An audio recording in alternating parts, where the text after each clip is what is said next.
और अब बात करते हैं कवर स्टोरीज की।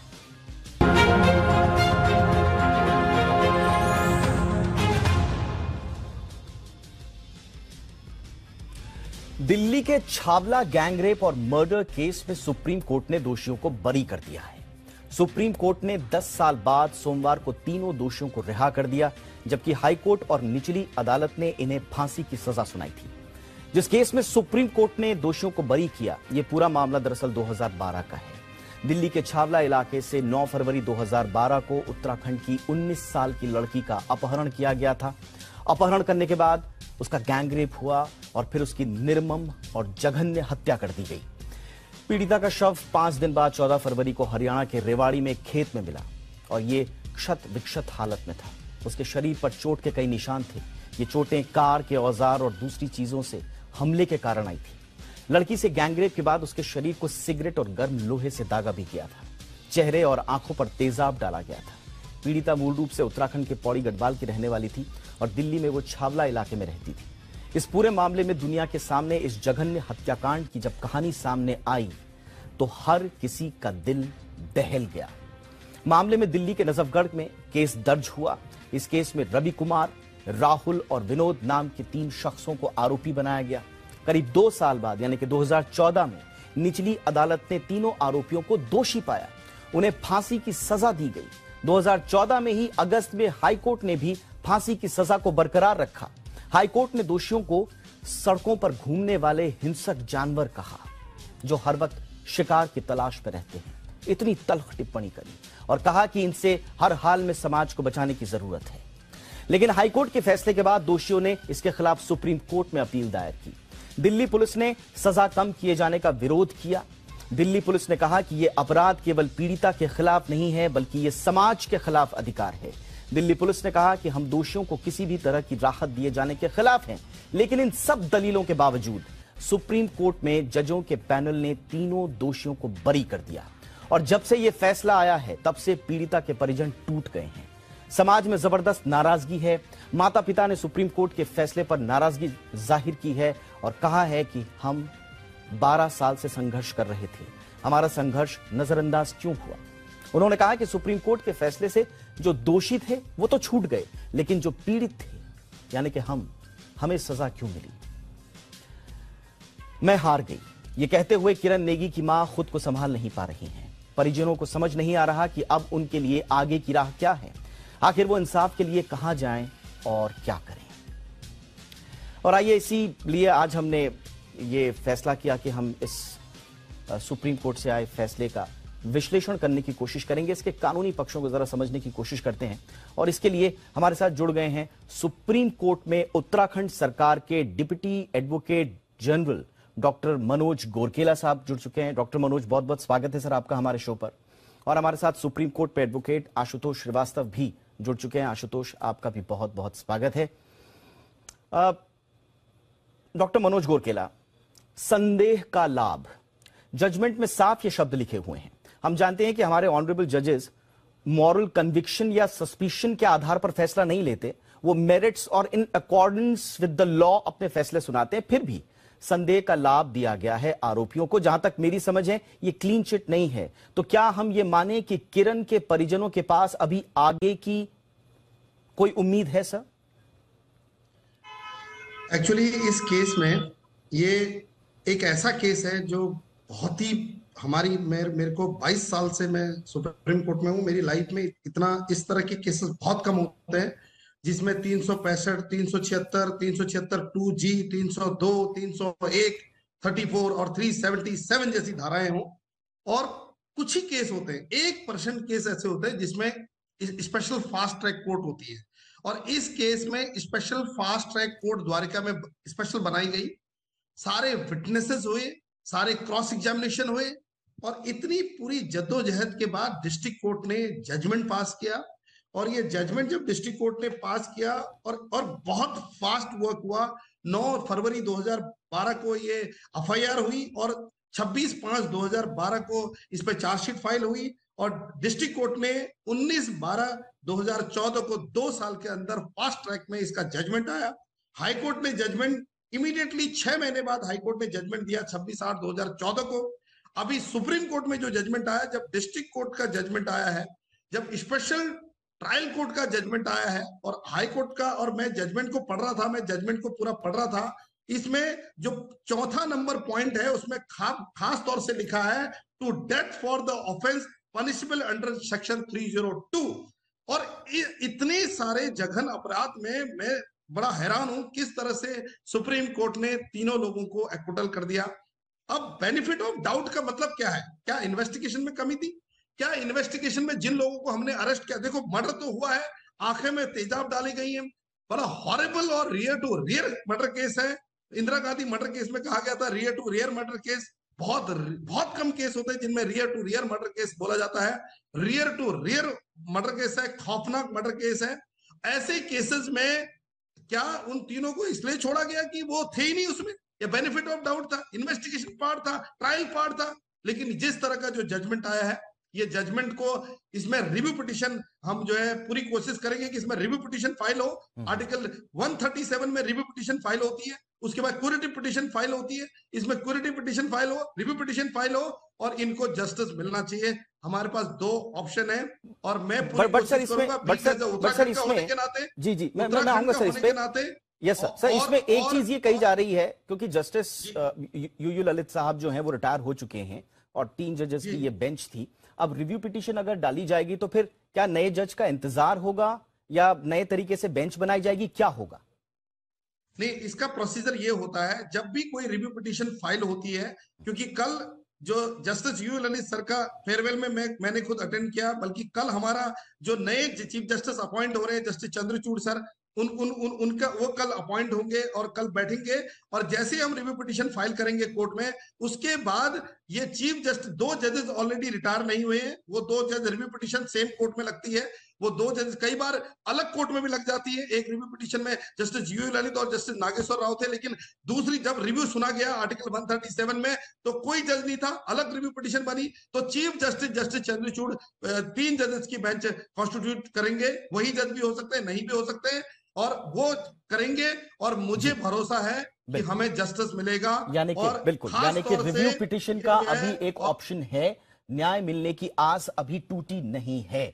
आशुतोष मेरे साथ हैं। आशुतोष, फैसला हमारे सामने है, दिल्ली की निर्भया केस, उसके बाद पूरा देश रोया, हम भी रोए, लेकिन ये केस तो उससे पहले का है, उससे ज्यादा नहीं तो कम घिनौना भी नहीं है। निचली अदालतों ने इसे हिंसक कहा ये वो हिंसक जानवर हैं जो सड़कों पर शिकार ढूंढते हैं। ऐसी खबर भी है कि आरोपियों ने खुद फांसी की सजा के बाद रिहाई की अपील नहीं की थी। उस वक्त उन्होंने कोर्ट में खड़े होकर कहा कि उम्र कैद दे दो हमें, आप उम्र कैद में हमारी सजा को तब्दील कर दो। फैसले की कॉपी है, मैं पढ़ रहा था, इसमें पेज नंबर 9 में जो पैरा 12 है उसमें एक एक सबूत बताए गए हैं। लेकिन ऐसा क्या हुआ कि ये सुप्रीम कोर्ट में ये सबूत टिक नहीं पाए? ऐसा क्या हुआ कि आरोपियों को बरी करने के सिवा और कोई जजेस के पास विकल्प नहीं बचा? देखिए, सबसे पहले तो मैं ये बताऊं कि इसमें कोई डाउट नहीं है कि ये बहुत ही दर्दनाक हादसा है और ये बहुत ही बुरा हुआ है और ये बहुत हीनस क्राइम है। इसके ऊपर कहीं किसी को कोई संदेह नहीं है, किसी को कोई डाउट नहीं है हमारे देश में। अब रहा बात कि सुप्रीम कोर्ट में जब ये मैटर गया तो क्या हुआ, और जैसे आपने कुछ फाइंडिंग बताई कि क्या क्या मिला है, उसके बारे में आपने पैरा पढ़ा, लेकिन अगर आप ध्यान से और आगे अगर फाइंडिंग्स पढ़ेंगे सुप्रीम कोर्ट के, तो आप बहुत ही क्लियर समझ जाएंगे कि सुप्रीम कोर्ट ने ऐसा फैसला क्यों किया। देखिए, इसमें ऐसा है, सुप्रीम कोर्ट ने बहुत सारे पुराने जजमेंट्स हैं जिसके ऊपर रिलाई किया है और कहा है कि जो दोषी हैं, जब तक ये पूरी तरह से कंफर्म ना हो जाए कि उन्होंने ही इस क्राइम को किया है, तब तक उनको जो है सजा नहीं दी जा सकती, उनको इनोसेंट समझना चाहिए। अब हमारे इस पर्टिकुलर केस में हालांकि ट्रायल कोर्ट ने इस पे जो भी है पूरी सुनवाई करी, पूरा ट्रायल किया और उसके बाद इस नतीजे पे पहुंचा कि दोषियों का कन्फेशन भी तो है आशुतोष जी। दोषियों का कन्फेशन है।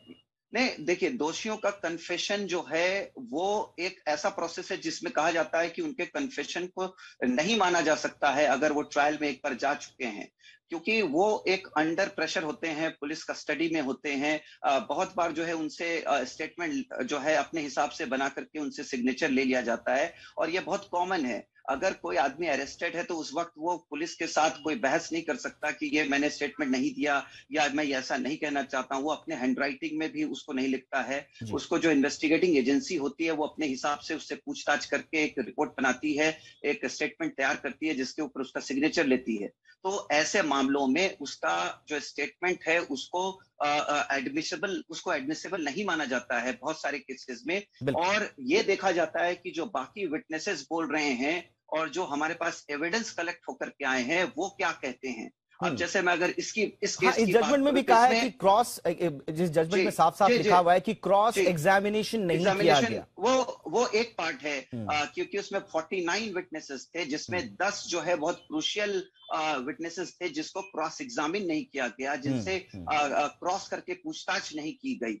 और अगर हम और भी अगर बात करें, जैसे कि जो डेड बॉडी जब जहां पे मिली वहां पे एक एक्यूज्ड का जो है पैन कार्ड या उसके एटीएम कार्ड ऐसे बहुत सारी चीज बरामद हुई है। लेकिन अगर हम उसी एक्यूज्ड का पुराना स्टेटमेंट देखें तो जिसमें उसने साफ कहा था कि जब उसको अरेस्ट किया गया था तभी जो है उससे सारी चीजें जो है पुलिस ने ऑलरेडी पहले रिकवर कर ली थी।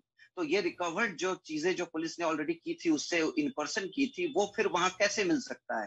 तो ये कोराबोरेट नहीं कर रहा है। उसके बाद जैसे जो बिल्कुल इसी तरह के लूप होल्स, जी जी बिल्कुल बिल्कुल आशुतोष जी, इसी तरह के लूप होल्स बिल्कुल। देखिए जब डीएनए रिपोर्ट आया, डीएनए किया गया, वो जो रेड इंडिका कार है उसका भी रिपोर्ट जब मंगाया गया तो जो रिपोर्ट आई वो कोराबोरेट नहीं कर पाया, वो कंफर्म नहीं कर पाया कि ये इंसिडेंस जो है बिल्कुल इन्हीं 3 लोगों ने किया है। ऑलराइट सजा मिलनी चाहिए। डॉक्टर मनोज कुछ कहना चाह रहे हैं, आशुतोष जी, डॉक्टर मनोज कुछ कहना चाह रहे हैं। जी डॉक्टर मनोज। मैं खास तौर से ये कहना चाह रहा हूं कि डिस्ट्रिक्ट कोर्ट ने पूरा ट्रायल किया और डिस्ट्रिक्ट कोर्ट ने पनिशमेंट दे दिया। डिस्ट्रिक्ट कोर्ट एक ऐसी कोर्ट है जो सारा ट्रायल करती है और आई विटनेस होते हैं डिस्ट्रिक्ट जज जो सारे कैदियों को देखते हैं, सारे व्यक्ति को देते हैं। पहले पुलिस इन्वेस्टिगेशन करती है, चार्जशीट फाइल करती है, चार्जशीट फाइल होने के बाद चार्ज फ्रेम पे मैटर लगता है, चार्ज करता है डिस्ट्रिक्ट कोर्ट और डिस्ट्रिक्ट कोर्ट चार्ज करने के बाद पूरा ट्रायल फेस करने के बाद उन कैदियों को देखता है, एनालिसिस करता है, ट्रायल होता है, क्रॉस एग्जामिनेशन होता है, उसके बाद जजमेंट आता है। ये प्रोसेस होता है और उसके बाद हाई कोर्ट जजमेंट देती है और सुप्रीम कोर्ट जो जजमेंट देती है, ये जजमेंट सुप्रीम कोर्ट ने दिया है और उसके बाद अगर रिव्यू पिटीशन में सुप्रीम कोर्ट अगर चेंज कर दे अपना व्यू तो हम क्या बोलेंगे? हम ट्रायल क्या जो एग्जामिनेशन है, हर किसी का अपना अपना इंटरप्रिटेशन है एग्जामिनेशन लेने का, क्रॉस एग्जामिनेशन लेने का। एक बच्ची जो है जिसकी आंखों में वो तेजाब डाल गया, इतना ब्रूटल मर्डर कर दिया गया, क्या पुलिस ने इन्वेस्टिगेशन सही नहीं करा? जब पुलिस ने इन्वेस्टिगेशन नहीं किया, ट्रायल सही नहीं करा, तो उस वक्त पे डिस्ट्रिक्ट कोर्ट ने वो ऑर्डर क्यों नहीं किया, पास किया? मेरा ये क्वेश्चन है भारत के इंडियन जुडिशरी सिस्टम से। क्या अभी रिव्यू पिटीशन में वो ऑर्डर पलट जाता है? There are many review petition where Supreme Court pass the order against the. Alright sir, Ashutosh, yes sir, Ashutosh कुछ कहना चाहिए। देखिए मेरे मित्र ये कहना चाहते हैं कि अगर किसी कोर्ट ने किसी को निर्दोष करार कर दिया या दोषी करार कर दिया तो क्या वो अपील में जाकर के, तो फिर तो अपील का सिस्टम ही बंद कर देना चाहिए मेरे मित्र के द्वारा। मतलब वो तुमको उनका तो ये कहना है कि जो ऊपर की जो अपीलेट कोर्ट है, एक मिनट मेरी पूरी बात सुन लीजिए सर, एक मिनट मेरी पूरी बात सुन लीजिए। नहीं, हाँ तो आप कीजिए ना रिव्यू के लिए आपके पास पूरे राइट्स हैं, आपके पास पूरा पावर है, आप रिव्यू फाइल कर सकते हैं। हाँ, रिव्यू जब आप फाइल करेंगे उसका जब ऑर्डर आएगा, और रिव्यू भी 2 ही कंडीशन में फाइल किया जा सकता है, या तो डिस्कवरी ऑफ न्यू एविडेंस हो या नहीं तो कुछ ऐसी एविडेंस जो ऑलरेडी ऑन रिकॉर्ड थी। एविडेंस भी है। देखो आशुतोष जी देखिए ये इसका फैसले का हम लोग यहाँ पर जो विश्लेषण कर रहे हैं, एक मिनट मैं दोनों से गुजारिश करूंगा। एब्सोल्युटली देखिए हम फैसले का जो विश्लेषण कर रहे हैं, देखिए मैं क्षमा चाहूंगा दोनों से। देखिए हम जो फैसले का विश्लेषण कर रहे हैं वो हम इस दिशा में कर रहे हैं कि जो परिजन हैं जिनका अभी ये कहना है कि उनको भी न्याय नहीं मिला है, उनके पास अब आगे जाने के ऑप्शंस क्या हैं।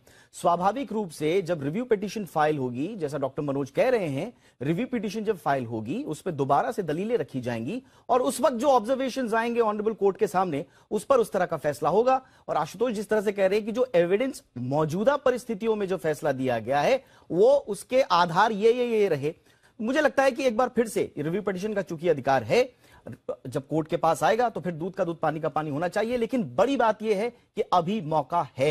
लेकिन डॉक्टर मनोज, देखिए मैं कुछ लोगों से बातचीत कर रहा था, उनका यह कहना था कि पैरवी उतने प्रभावी ढंग से हो नहीं पाई, या शायद ये मामला एक गरीब गार्ड के वर्सेस इस बात को मानता हूं, दूसरा सिस्टम इस बात को मानता हूं, एक गरीब गार्ड के पास बड़े बड़े वकील करने के पैसे नहीं होते हैं सर। फ्री लीगल एड से वकील मिला था इस केस में, है ना? उन्होंने बहुत अच्छे से किया होगा अपनी तरफ से, मैं उस पर नहीं जा रहा हूं। बट सर, आप तो उत्तराखंड सरकार के डिप्टी एडवोकेट जनरल हैं, आप बड़े कानून के जानकार हैं, मैं कुछ उम्मीद करूं आपसे इस केस में आगे? मैं ये कहना चाह रहा हूं कि ये मामला उत्तराखंड में रजिस्टर्ड नहीं है, ये मामला दिल्ली सरकार का मामला है, क्योंकि दिल्ली में एफआईआर हुई है। दिल्ली के इस केस में मैं आर्गू कर सकता था, इस केस में अगर मुझे इंगेज किया जाता तो मैं अपना वकालतनामा फाइल गोरखेलाल ऑफिस की तरफ से फाइल कर सकता था। बट एक पॉइंट आपकी मैं बताना चाहता हूं, ये 7/11/2022 का ऑर्डर है। इस ऑर्डर में अगर आप देखो, पिटिशनर के side Sonia Mathur senior advocate appear हुई हैं, और senior advocate Sirajuddin senior advocate appear हुए हैं, इतने सारे लॉयर अपीयर हुए हैं। अगर हम दूसरी साइड से देखें तो एडिशनल सॉलिसिटर जनरल अपीयर हुई है स्टेट की तरफ से। और रही बात जो विक्टिम है, ये उत्तराखंड के प्रत्येक व्यक्ति के लिए बहुत बड़ा दुर्भाग्य का दिन है कि हम लोग किसी सीनियर काउंसिल को एंगेज नहीं कर पाए इसमें। हम लोग टॉप उस महिला की तरफ से एक भी सीनियर काउंसिल अपीयर नहीं हुई है सुप्रीम कोर्ट में। मैं ऑर्डर की शीट, ये लिस्ट देख रहा हूँ। आशुतोष कुछ कहना चाहेंगे क्या? आशुतोष, इस तरह के केसेस, आशुतोष को क्या कुछ इस तरह के केसेस जो हैं वो इसलिए कम पड़ जाते हैं क्योंकि हम वो जिजीविषा नहीं दिखाते हैं ये केस लड़ने की, वो जिजीविषा नहीं दिखाते हैं हम लोग, चाहे वो। सबसे पहले तो ये कहना कि अक्यूज्ड ने बड़े बड़े वकील को हायर किया, ये बिल्कुल गलत है। उन्होंने बिल्कुल फ्री सर्विस जो है लिया है। सुप्रीम कोर्ट में जो हमारा फोरम होता है, जो फ्री सर्विस प्रोवाइड करते हैं, उन्हीं लॉयर्स ने इस केस को चलाया है।